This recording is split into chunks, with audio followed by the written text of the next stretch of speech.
Hi, guys. Welcome to the 6th episode of Talk Crazy to Me. I'm your host, Tanya, and today my guest is Jess. Hi, Jess. Hi, Tanya. How are you? I'm good. How are you? I'm good, thank you. I'm really, I say I'm excited every time, but I am extremely excited this time. I've been kind of hoping for this for a while. And we've talked back and forth about it, but I'm so excited it's finally happening. So, yeah. Likewise, I've been vibing all morning, so I'm very excited to be here. Thank you so much for having me. Yes, you're very welcome, but thank you so much. So I always start off by just saying how we know each other. I know we don't really know each other, but do you want to say how we met? Facebook, a modern day romance, right? So Yes. I think it was just through a Facebook group you had posted about the premise of your podcast, asking if anybody would be interested in joining. And I was like, that sounds right up my alley. And I just love the title of your podcast. So I messaged, and serendipity just allowed us to sync together. And so here we are. I know. And honestly, our conversations ever since we started have been so comfortable. You have this energy about you that makes people feel, I think, instantly comfortable, which I think is such a skill and such a quality. So I love that. So thank you again. And here we go. And here we go. My first question to you is, Jess, what makes you crazy? What's so funny is that I know that this is your lead-off question. And so it's been like going around in my head all morning. I'm like in the shower thinking about it. Like, how do I want to answer that? And I guess the truth of the matter that I came down to was lots of things, but also nothing at the same time. And then I'll talk about what personally I think drives me crazy. But what I mean by that is, I think that through all my healing, I've been able to better just detach from things. So there's a lot of stuff that, comes up that annoys me or that frustrates me, but I can let it go because I can't control it. So lots of things, but nothing is a very seems like it's like counterintuitive, but that's just really how I feel. It will bother me in the moment, and then maybe a little bit later, it doesn't bother me. But I love that answer.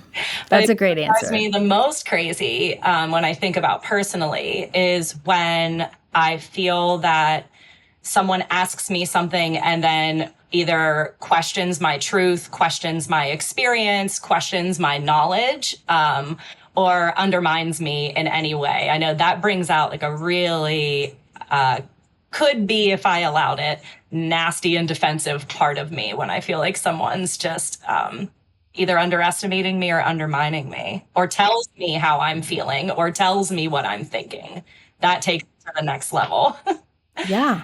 That is absolutely something that also drives me crazy. So I love that you shared that, because nobody can speak your truth but you. So when someone questions you on your truth, I think that is a surefire way to drive someone crazy.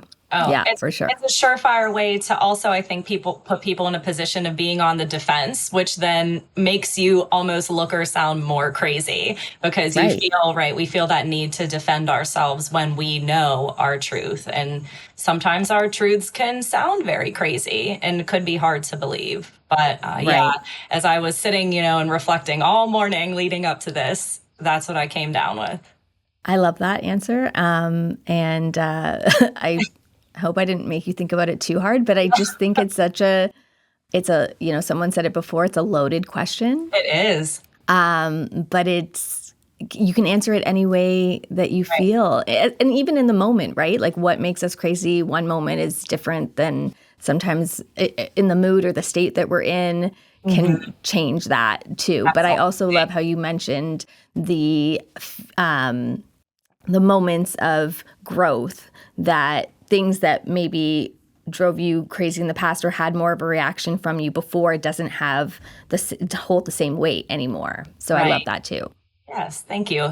Healing is a lifelong journey. So it just is proof to me of how far I have come. Sometimes we need those mile markers in some ways. And there are things that I think also, this ties back into what I said, that other people feel like I might be more bothered by than what I actually am.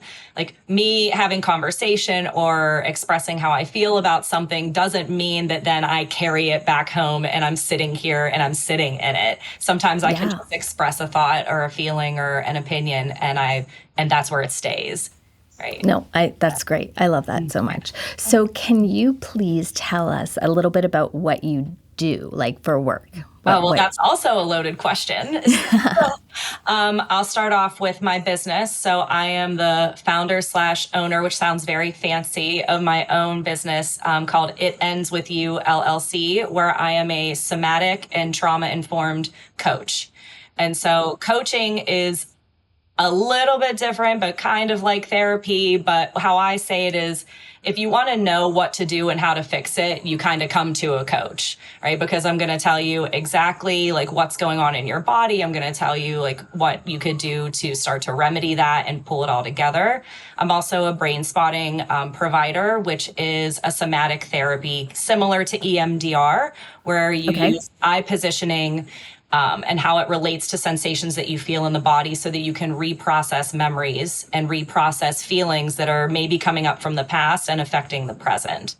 So under my coaching hat and under my business, those are the things that I do. I work one-on-one with people, and I also partner with another amazing, not Tanya, but Tanya, because I'm going to always confuse the two pronunciations, but I partner with my amazing friend Tanya to do retreats with women specifically on healing from codependency and learning how to be resilient and to grieve some of their losses. So that's one hat that I wear. And that's the hat that I am maybe a little bit more passionate about. My other hat is very similar in that I'm a psych mental health nurse practitioner. So what that means is that I can diagnose, treat, and medicate mental health disorders across the lifespan. So I see people in that environment. Some are on meds, some are not. What I find is that I pull a lot of the trauma coaching and use it in that psych nurse practitioner world or that Western medicine world, because a lot of people want to know what to do to heal the root and not necessarily, want to numb it out anymore. Or, and with medications, I love using medications to help cushion people a little bit to get through some of the deeper processing that we do. And then my goal is to always get them on the least amount of meds, lowest dose meds for the shortest amount of time. So both of these worlds kind of intersect, right? Right. And I like how you said they're different hats, but they're a little bit of the same. Yeah. Is that you can pull from both. Yep. And that's beautiful. Yeah. I love all of that because I feel like the mental health field is so near and dear to my heart. I've been in it for almost 15 years now, but I also have now sort of taken some of my experience in now the film and television world and blended these two worlds to bring this together. So it's all your experiences, right? It's all the things that bring you to where you are in your journey, at what point you sort of take all of your knowledge and all of your experience and bring them into your world. I love that. Yeah, and these are how all the paths kind of intersect, and the paths that I have walked, to get where I'm at today. It all everything makes sense in retrospect if you can pull yourself out of it just a little bit. So I love where I'm at today, but I also love all the places that I have been to get here. I was, a pediatric cancer nurse when I was doing floor nursing. I'd worked in mental health on a bachelor's level before I'd gone back to nursing school.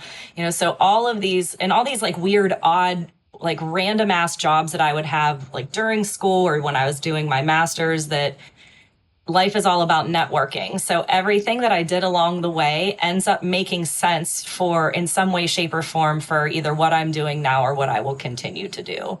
So It's really been a wild ride. It's true. And it's interesting, the people that come into your life at the times they do and how you meet them along the way and when you do. Because I know, and this is the next topic I'd love to go into, is the codependency stuff that you touched upon a little bit, because that when I when we were speaking and you had given me the podcast that you had done, remind me of what it was called again. It's Untethering Shame. And Yes. So Untethering Shame and Codependency is my episode. Yes. And when I listened to that, I just felt like you were speaking my language and telling me and talking about sort of my life in a way that I had never heard described before. And yeah, so can you give me a little bit of a snippet about what that codependency means? So what codependency means to me is probably different from definitions that you're going to read online, and there would be, right, it's like a hot word, like codependency, narcissism, trauma bonding. These are all like our hot words right now to try to understand what we're experiencing. And so because I have been codependent my entire life, and I really truly consider myself a recovered codependent currently, I might have a little bit of a different angle. So anything I say, you might find this in books, you might not. This is my own personal definition based on my own lived experiences in being codependent in multiple avenues and arenas in my life. But I was thinking about that as well this morning, and how do I continue to mold and narrow down and redefine what codependency means to me? And there's a few definitions that I feel are most true when I'm checking myself and when I'm checking behaviors that I'm having, or I'm checking feelings that I'm having. Is this codependent or is this me? And so one of them is self-abandonment disorder. Often, codependents, we are the people pleasers, or we are the fixers, the rescuers, the savers. We're the most loyal friend. We're the most loyal partner, the hardest worker, the straight A students, right? So it's abandoning maybe what you want and need to benefit someone or something else. So I think that's a really important definition. And also, a lot of it, when you look up codependency, it'll talk about love addicts or talk about being involved with a partner that has substance abuse. And all of these things, I think, have, fractions of them are truth, right? They all add to the bigger picture. But for me, codependency it's in the relationship to something.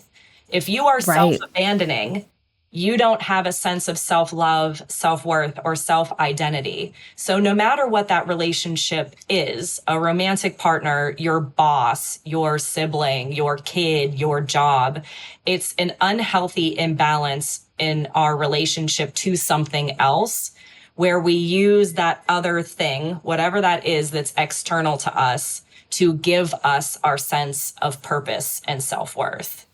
Right. Okay. Yeah, that makes sense to me. That's a great way to, put it. So whether, I could go on a million other different definitions that I have, but I really see, just like narcissism, how I come to understand it now, is on a spectrum. And I believe that codependency is the other side of that spectrum, because it doesn't just end with the narcissistic spectrum and that's it, right? It has to continue to something else. And so ideally, I think we all want to be somewhere in the middle, where we might have traits of both in a healthy way. But it's when you start to crawl up the one side and you're having more survival mechanisms, or what I call protector parts when we talk about internal family systems type therapy, when you have more of those than not, and your mental health and well-being depends on the external thing, that's when we hit the danger zone. Right. And you read my mind, because that was the next thing I wanted to talk about, was that spectrum you talked about, from codependency to narcissism. And so you talked about sometimes the codependent ending up with the narcissist, right? Like that dynamic can happen a lot, because I feel like I lived that quite a bit. Oh yeah. I mean, when I look back at friendships and things that I would attract in my 20s, and even through, I'm 38 now, even through the earlier parts of my 30s, codependents and narcissists are magnets for each other. And that's why this whole spectrum idea makes so much sense to me, because we are essentially mirror images of each other.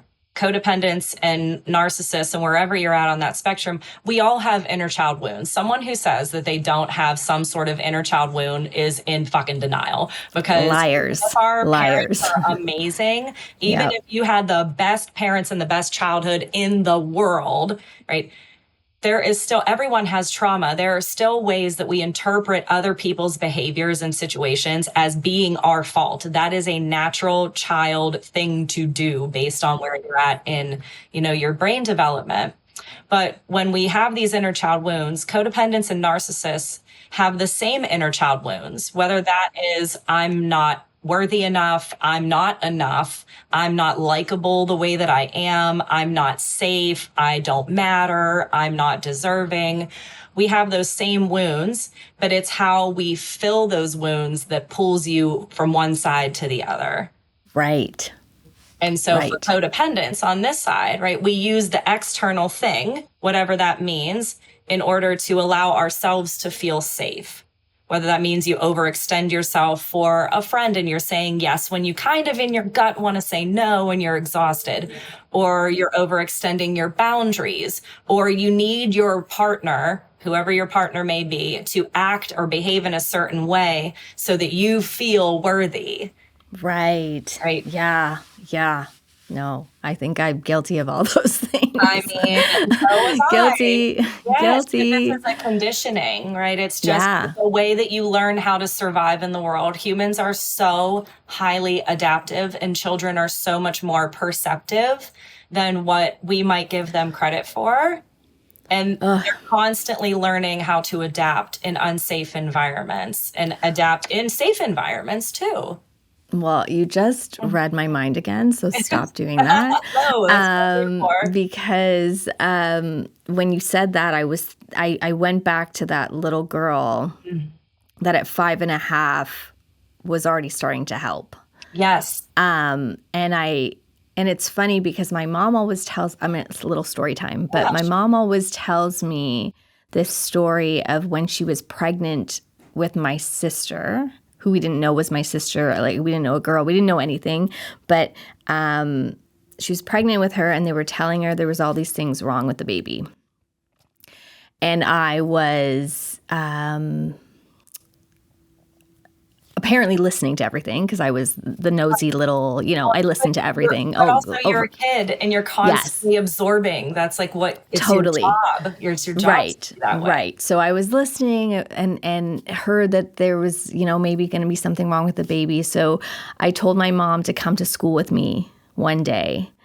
And I was in senior kindergarten, which I guess, I don't know if you guys have senior kindergarten, but it was like, we have kindergarten, and then we have senior kindergarten, and then we have the first grade. Mm-hmm. So it was like, I was 5.5 and wanted her to come to school with me, and she came to school with me, and I wanted her to come at my lunchtime. And I basically wanted to show her that every day it was my job I had volunteered, I guess, for it to be my job to take the child in my class, my same age, out for recess who was in a wheelchair. And it was my job to do that. And I took him out every day. And I don't remember any of this. This is my mom's story to me. But she says that I turned to her and I said, I'll help you. Whatever is wrong with, this baby, I will help you.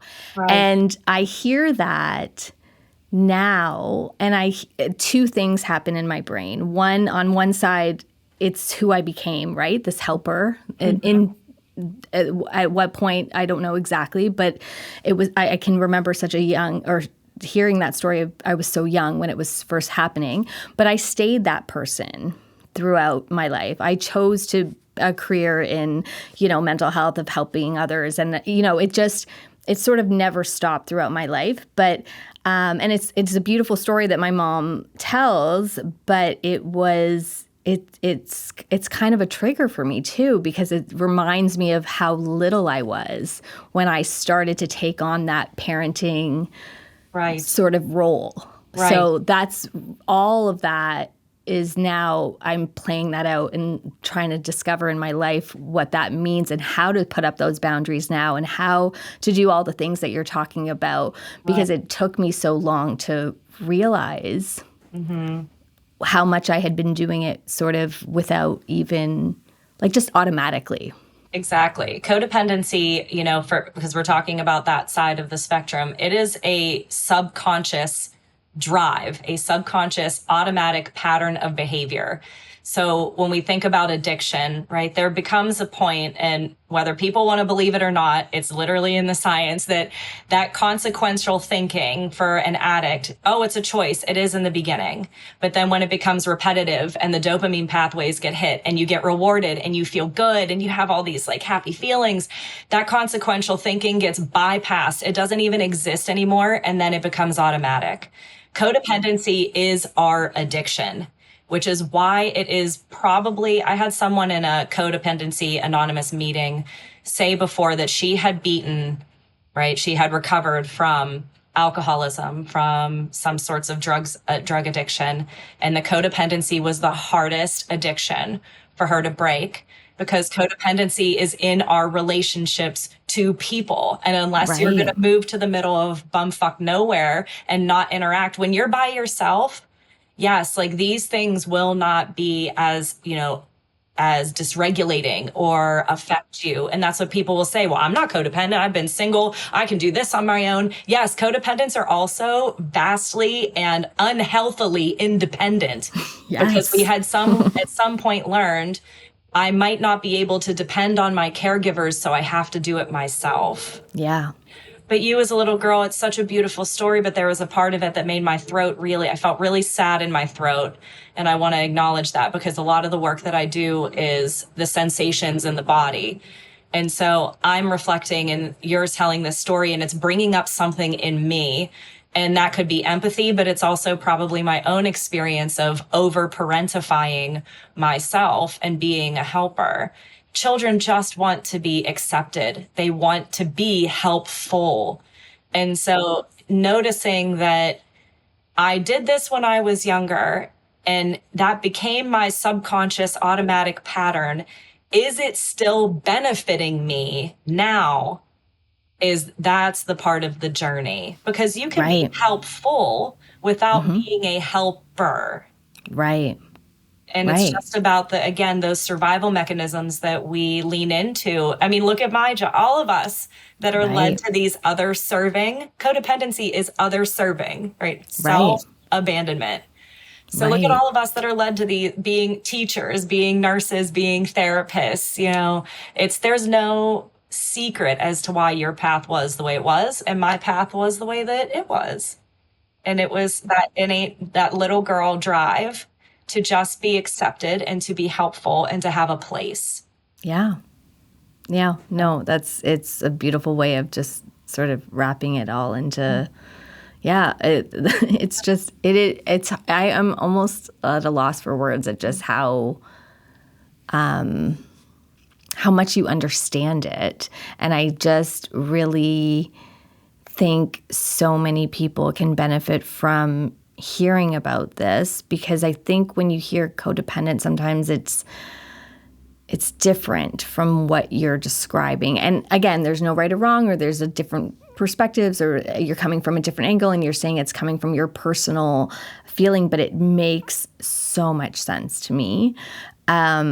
As someone who knows they've struggled with that their whole lives. Right. And it's true. It's an addiction. It feels very good to get that feeling of, when you do help someone, that feeling of gratification afterwards. But it's interesting, because then you also get used to not being appreciated for it. Right. Well, then there comes like the martyr parts. I talk about a lot of parts, right? Internal family systems. There's a martyr part, or, this like resentful part of you that comes up, that I'm giving, but I'm not receiving much in return. Mm-hmm. And many of us, I wouldn't even know what that looks like. I'm still figuring that out. Like, I have a partner who's so amazing. I'm going to do a shout out to him because he's incredible. And when he does nice things for me without me asking, I will still have that wound. I have a wound of I'm not deserving. I can feel that light up when he does something nice and I'm appreciative of it. But there's that little girl in me that still feels like, man, do I really deserve, I will go 110% for people, right? Sometimes. But do I deserve 50%? Do I deserve 100% for me? And that's that will be an ongoing thing that I have to be mindful of and work through, because a lot of the times we don't. Many people have that wound of I'm not deserving. Yes. Yep. Right. Yep. Someone said it to me. I forget who said it. I'm trying to remember right now, but it doesn't really matter who said it. But they said, do they think I wanted to get into acting because I wasn't given enough attention as a child? Oh my. And I was like, probably. Like, duh. Validating, right? But Yeah. how invalidating. But it is an interesting thing to think of how everything that you end up wanting to do, because I always wanted to do that. And then I was a little girl that, again, didn't feel worthy, didn't feel good enough, didn't feel encouraged. And so I didn't ever do what I wanted to do. Right. I ended up doing what I thought I needed to do. Right. So I reached a point, I was somewhere around COVID, where I just like, the world is ending, what's happening? And like, I'm running out of time of, living this life that I didn't really want to be living anymore. So I made such a big shift and got out of what I was doing and went more after my dreams. And so it's been a longer journey, not a longer journey, but it's been a journey in the last few years of trying to move away from that person, of what you're saying, that separating the codependency from me, that there is someone in me that still has all these dreams, aspirations, goals that have nothing to do with, well, they still have somewhat to do with being a helper, because I still, this podcast is still, fuels that for me, but there's something in it for me that's just for me. Right. And that feels really special. Right. And that's your higher self. So you're moving from surviving, because these habits and behaviors and these kind of subconscious patterns that we're in, they're there for a reason. And I think one of the most powerful things that I can say to people, and when I see them just like when we're sitting across from each other and I'm meeting someone for the first time, is that there is nothing wrong with you. There's nothing wrong with you. Everything is built on conditioning, on survival. And a lot of stuff that people come to me with is unresolved grief. And all of this ties together. And it all ties together in a way that we engage in our lives that becomes not robotic, but it's that, the chapter I wrote for a book that I collaborated with other amazing women who have come out of narcissistic abuse and domestic abuse. My chapter is called Lather, Rinse, Repeat until you don't. Because we do these repetitive things, and until you can't change behavior until you bring it to conscious awareness. And so much of what we do every day is grounded in our inner child wounds, in keeping ourselves safe, in filling our wounds, in our attachment or lack thereof to our primary caregivers, right? And all these subconscious beliefs that we have about ourselves. And my brother tells me I think too much about shit, but it is just so apparent when I sit across from someone and I can almost understand the full picture, even if they only tell me a little bit of detail, because I've walked that walk. I've lived through that. I'm seeing it from all these different angles. And when you say that to someone, right, there's nothing wrong with you. This is a conditioning, or this is a grief that still is stuck in you. It takes that shame, right? Releasing that shame, because we pathologize feelings. And, and I could stand on a soapbox all day about Western medicine and how we handle things, but we pathologize human experience. Oh, you are depressed. You are anxious. You are this. No, you're human. You're having a human experience. And then you're also carrying your parents' human experiences and sometimes your grandparents' human experiences. because it's not just about us. It's about what came before us and the generational trickle down of everyone else's trauma that you carry. Yep. Right. And then you have your own lived experiences that either affirm, or a lot of the times they affirm. Sometimes they'll refute that, but we are driven to what we know, because what we know, even if it's uncomfortable, allows us to survive. Well, I always say, if you don't heal it, you repeat it. Exactly. Until something slaps you in the face so hard that you're like, oh, I probably should look at that. I probably need to figure that out. Right. And it's out of that desperation or those rock bottoms that then you can have these moments of actualization to heal and grow. And that's where all of my healing and growing came from, is all of my lowest moments, right? Yes. Yeah, no, I always say that it's kind of like when you have the breakdowns, you have the breakthroughs. Yes. Like, you know what I mean? Like, it's not just, it's, you do hit a bottom, but then there's sort of an awakening after the bottom. Like, there's a breakthrough that happens of some sort of, you know, I feel like life-altering moments happen after those breakthroughs. And if you're open to it. Yeah, if you're open to it. And if you're open to the idea that things can be different. Yes. That they don't have to just stay the same because I've been through this and I've been through that. And, you know, I'm this way because of this. It's like, if you're open, and I love even you talking about the medication versus, you know, it can help, but it's not the be all and end all. And it can be just a Band-Aid effect if you're not working on what's going on underneath it and those underlying issues. And you're so right when you touched on before that we all have trauma. So if you think you're free of it, you probably are just either living in denial or you're lying about it. Because it's just, I haven't met, and I feel the same way. I can kind of meet someone really quickly and start to see sort of through them. Freaks most people out if you kind of call them on it. But most part, I don't say anything and just have conversations and just kind of can see the anxiety come through or see this, anything.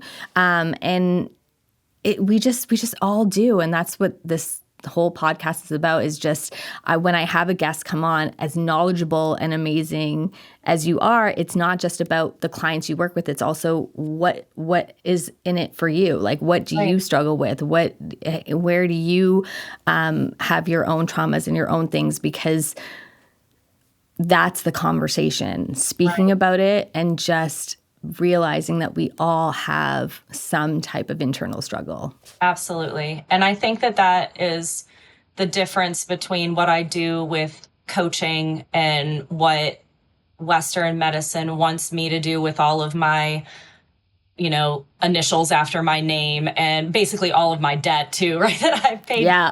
I've paid for these letters that somehow put me in a position where I know more about you and your experience than you do. And that's not true. I tell people all the time, I said, just because I have letters behind my name and I can write you prescriptions, I'm a human too.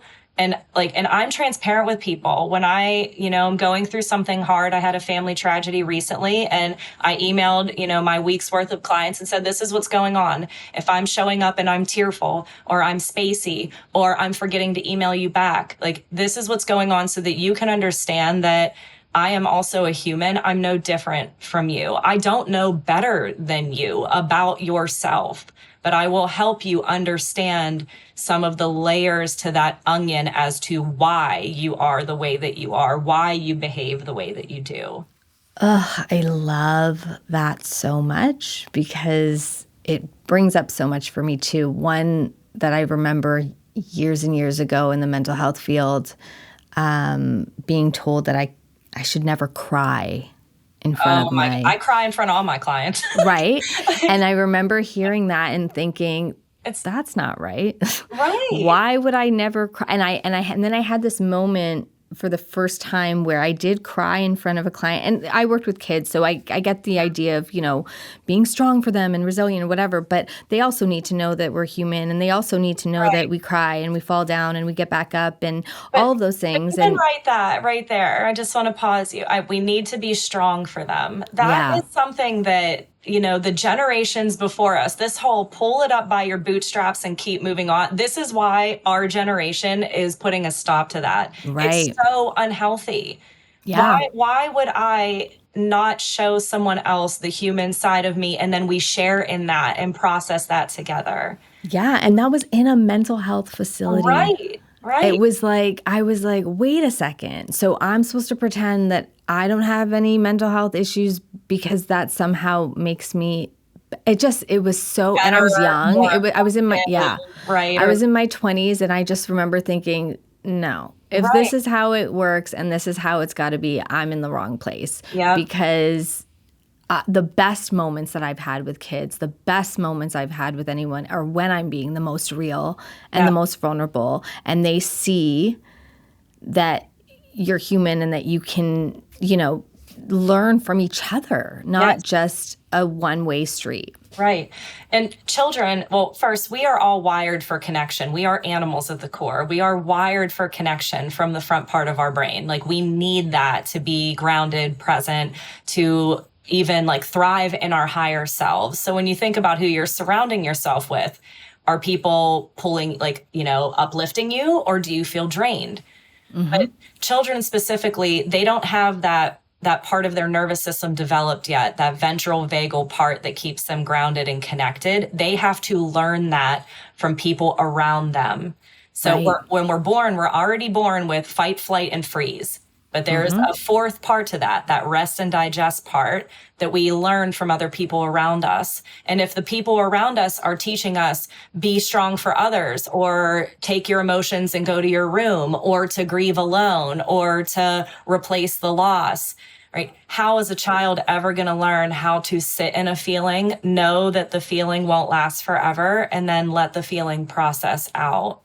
They'll never know it. And that's why we all become in our own little bubbles of survival mode in whatever part of the codependency, narcissism spectrum we sit on. We just sit in our little repetitive behaviors because even if it's uncomfortable, it's familiar. And if it's familiar, your nervous system goes, well, this isn't great, but they survived it, so I'm just going to keep doing it, right? Yeah. No, totally. And I love that you shared with your clients when you were going through something, because again, it doesn't only show them that you're human, but it gives them that comfortability to be able to share back, I think, right? It takes a while, for some people, because you can feel that, right? You can feel the guards and the walls that are up, and that skeptical part of them, because many people will come to me after they've been, through other mental health professionals that they didn't feel connection with, or that maybe they felt judged by, or maybe that they were, invalidated in their feelings. So naturally, right, you're going to be on guard because this work is fucking hard and it's painful. But the more that I'll share in the first session, yes, I was in a narcissistic relationship. Yes, I had a parent who struggled with addiction. Yes, I have this type of dynamic. I went through this, because then that allows them, you can almost see them sink in their chair a little bit and say, oh, well, if she's been through all of this, then I can relate to, and to be fair, I've been through a lot of shit in my life. My life has been not the happiest, but it's been very happy and very traumatic. And both of those things are true. Mm-hmm. But that ability to relate to someone just from a human level. And then when it's stuff that I cannot relate to, like being a person of color, I have no idea what that experience is like, because I have white privilege and I acknowledge that. But even to say that and to say, you know what, I have no experience with that. I have no understanding. Can you help me understand what that feels like for you? All people want is just to be seen and heard for who they are on their best day and their perceived worst days. And if I can give that to them and just have a human connection, the healing will do itself. I tell them Yes. a lot of the times, I'm like, I'm not even doing anything. Like, I'm kind of teaching you some tactics, and I'm teaching you about your nervous system, the body, your attachment, and how that affects you. But you're doing all the work. Like, sometimes in sessions, especially when I do brain spotting, I'm like, I'm not doing anything. I'm just sitting here holding space for you and allowing you to heal yourself. But that in itself, I'm going to stop you there. That in itself is doing a lot. Thank you. Because when you have that, again, what that I said at the very beginning of this, that ability to make people feel comfortable within themselves, to be able to share, to be able to open up, that is a gift, girl. That's a big, strong gift. Thank you. So it's not nothing. But I can see how it comes probably so naturally to you that it feels like nothing. Right. But that is a big, big, huge gift you have. Thank you. I think, if we want to talk about part of my own struggles is little girl me, 20-some-year-old me, even current 38-year-old me, I don't feel like I have a me. Right? And that's something that I, process and try to. I have a great therapist. I love her. She's amazing, but she's not me. Right. But it's about me. That's the codependency of our little kids inside of us are waiting for adult us to rescue them. Mm-hmm. They're waiting for adult us to turn around and say, I see you. I hear you. I believe you. I'm here for you. I support you. And so that's a part of my own, internal struggle, is that I am this for a lot of people. I am me. And it's a humble brag. Like, I know what I give to my clients is special because I see them get better. Sure. I once worked for a company that said that they didn't want people to graduate from the therapy or care or whatever. And I was like, what the fuck do you mean? Like, I don't want them to be codependent on me. It's my job to show them that they have all the power within themselves to go and be in the world. And when things happen, they can process now. They can respond rather than react. But, I'm that for people in my personal life, people in my professional life. And it's been hard to feel like I don't have a me on the other side of that. Yeah. And no, I get but that I have totally. people who are close. Yeah. But I don't know. Again, humble brag. I'm different. I'm a zebra or something, or a unicorn. I can relate to that feeling a little bit. I think I get that completely about kind of feeling like you need another me to help you. Clone me. Just another one that comes up. Yeah. And I always say that too, it's the hardest, but I try to do it, is just be kind to myself the way I am to my friends and the way I am to other people. And I always try to flip it with people when I say, what would you tell a friend who is in the same situation, right? Yep.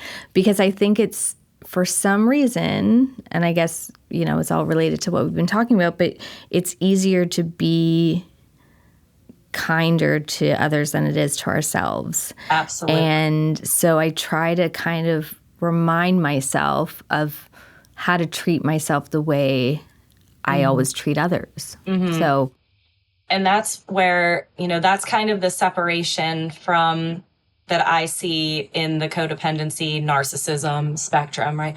Codependents, we are self-blamers. Yeah. Everything is our fault. We suck. Like, that inner critic is so strong and can be so, so mean.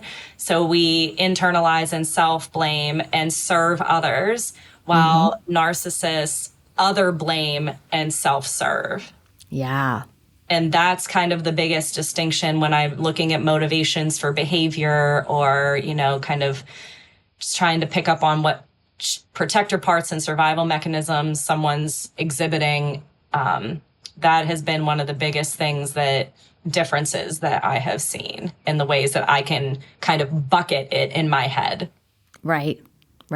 No, and honestly, I think we're getting close to the end, so that is a perfect way to kind of wrap it up in that sense of pulling those two things together, because I do think that is a huge, strong message, the codependent to the narcissist, and what that looks like for people, because it was the first time I had ever heard it described when you described it in the other podcast. And I just was like, oh, I just was like, I think I was like screaming out loud and just being like, yes. Yeah. And just like all those, kind of noises coming out of me that were just validating it so much for me. So I thank you so much, Jess, for sharing everything that you did today. And your knowledge in this is so, it's so inspiring because I just keep going with what you're doing because it's just been, it's just so beautiful.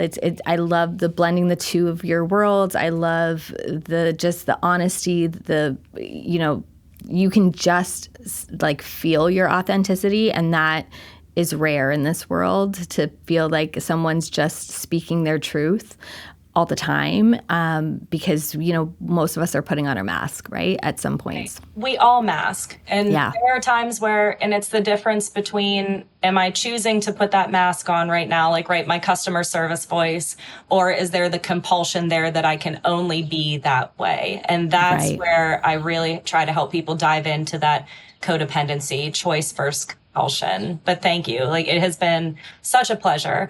I knew that this would vibe really well, and talking with you is like, I've known you for years, and we've been friends for years, and really we met on Facebook, like I said, modern day romance. And it just is wonderful when you lean into this stuff. And I'll leave, maybe this will be like my last thought, is that the healing that I have done, and when you really take your power back and heal those layers and pull things out by the root, and you go through, we have to go back in order to go forward, but we don't have to stay back. But when you start to do that, what you attract in the universe, when you start attracting and like leaning into your worth, you will start to attract likeness. And then you're going to have the universe give you the, are you still stupid test? Well, they'll send you some whack shit, just to make sure you're paying attention to the red flags. But it's been amazing to see from my rock bottom, like a couple years ago, to where I'm at today, and meeting people like you. Like, I want to cry. Like, it brings me such joy to know that I'm attracting this energy now. And there's so many of us strong and women, but I know that there's men too, but a lot of strong women I'm seeing and hearing, breaking the stigma and having the hard conversations and calling the shit for what it is.